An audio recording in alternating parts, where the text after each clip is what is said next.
தென்பெண்ணை ஆற்றில் கரை புரண்டு ஓடும் வெள்ளத்தால் கடலூர் மாவட்டம் அழகியநத்தம் வெள்ளப்பாக்கத்தை இணைக்கும் தரைப்பாலம் அடித்துச் செல்லப்பட்டுள்ளது. இதுகுறித்த கூடுதல் தகவல்களை செய்தியாளர் சூரியராஜனிடம் கேட்கலாம். சூரியராஜன், கள நிலவரங்களை பதிவு செய்யுங்க.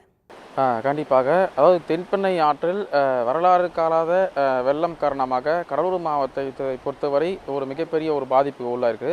இப்போ நம்ம இருக்கக்கூடிய பகுதி அழகியநத்தம் அப்படின்ற பகுதியில் இருக்கோம். அழகியநத்தம் மற்றும் வெள்ளப்பாக்கம் இந்த இரண்டு கிராமத்தை இணைக்கக்கூடிய பகுதி தரைப்பாலம் கிட்டத்தட்ட ஒரு 30 ஆண்டுக்கு மேலாக பழமை வாய்ந்த இந்த தரைப்பாலம் என்பது மழை வெள்ளத்தால் முழுவதுமாக அடித்து செல்லக்கூடிய காட்சிகள் நம்ம பார்க்கக்கூடியது.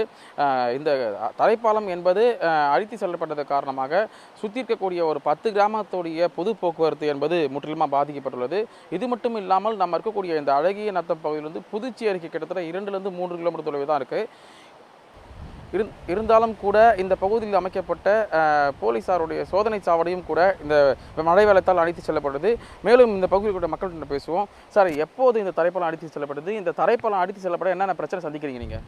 பொதுவாக இந்த பாலம் வணக்கம். இந்த பாலம் பார்த்திங்கன்னா கிட்டத்தட்ட 30 ஆண்டு காலம் ஆகிறது. இந்த பாலம் கட்டி இது வரைக்கும் எந்த ஒரு டேமேஜும் ஆகலை. இந்த பாலத்தில் இந்த தடவை வரலாறு காணாத வெள்ளம் பார்த்திங்கன்னா பாலம் அளவுக்கு அதிகமான ஒரு சேதம் ஏற்படுத்தியிருக்கு. கிட்டத்தட்ட இந்த பாலம் பார்த்திங்கன்னா புதுச்சேரி மாவட்ட கிராமங்களையும் கடலூர் மாவட்டம் கிராமங்களையும் இணைக்கக்கூடிய பிரதான பாலம்.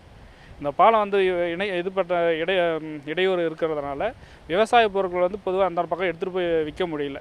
அதனால் அதிகாரிகள் இந்த பாலத்தை முடிஞ்சவரை வெகு விரைவில் சீர் செய்து தரணும். சார், இப்போ தரைப்பாலம் அடித்து செல்லப்பட்டதுனால பள்ளி கல்லூரி செல்ல வரக்கூடிய மக்களும் இல்லை வேலைக்கு போகிறவங்களாம் எப்படி போகிறாங்க? எப்படி மக்களுடைய வாழ்க்கை எப்படி பாதிக்கப்படுது? எங்களோட வழி இது ஒரு மட்டும்தான் சார். போகணுன்னா 25 கிலோமீட்டர் சுற்றி தான் போகணும். சுற்றி போக முடியாமல் தான் இது 3 கிலோமீட்டர் நாங்கள் பஸ் ஸ்டாண்டு போகிற வழிக்கு இது தான் மட்டும்தான். சாப்பாடு அவங்க ஸ்கூலுக்கு போவோம், எல்லாருக்கும் ஒரே வழி இது மட்டும்தான். அழகிநத்தமோ 2000 வெள்ளாப்பாக்கம் ஆற்று கண்ணாண்டு இருக்காங்க, அவங்க ஈஸியாக போயிடுவாங்க. அழகிநத்தம் 2000 விளக்கெல்லாம் இந்த வழி மட்டும் தான் யூஸ் பண்ணி ஆகணும். இதுக்கு முன்னாடி வெள்ளம் வந்துச்சு, அவ்வளோ பாதிப்பு இல்லை. இது பெரும் வெள்ளமாகி எங்களுக்கு ஒரு சாப்பாடு வரல, ஒரு துணிமணி வரல, எந்த ஒரு விஷயமும் எதுவுமே வரவே இல்லை. எங்களை வந்ததுன்னா எல்லாம் பாண்டிச்சேரி வழியாக வந்ததே தவிர இந்த ஒரு வழியாக எதுவுமே இல்லை. நாங்கள் போக்குவரத்துக்கு போய் வர வழி மட்டும் இது மட்டும்தான். இதை எவ்வளோ சீக்கிரத்தில் சீர் பண்ணி தர முடியுமோ அந்த சீர் பண்ணி தந்தால் நாங்கள் இன்னும் காலேஜுக்கோ ஸ்கூலுக்கோ எல்லா வரைக்கும் யூஸ்ஃபுல்லாக இருக்கும். கவர்மெண்ட்டு தானே நல்லா கேட்டு விரும்பிக்கிறேன்.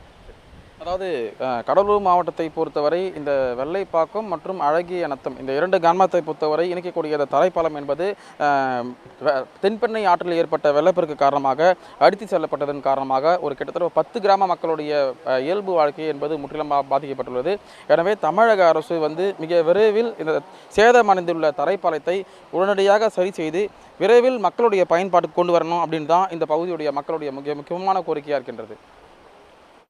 கள விவரங்களை பதிவு செய்தமைக்கு நன்றி சூரியராஜன். உடனுக்குடன் செய்திகளை தெரிந்து கொள்ள சன் நியூஸ் பெல் ஐகானை கிளிக் பண்ணுங்க.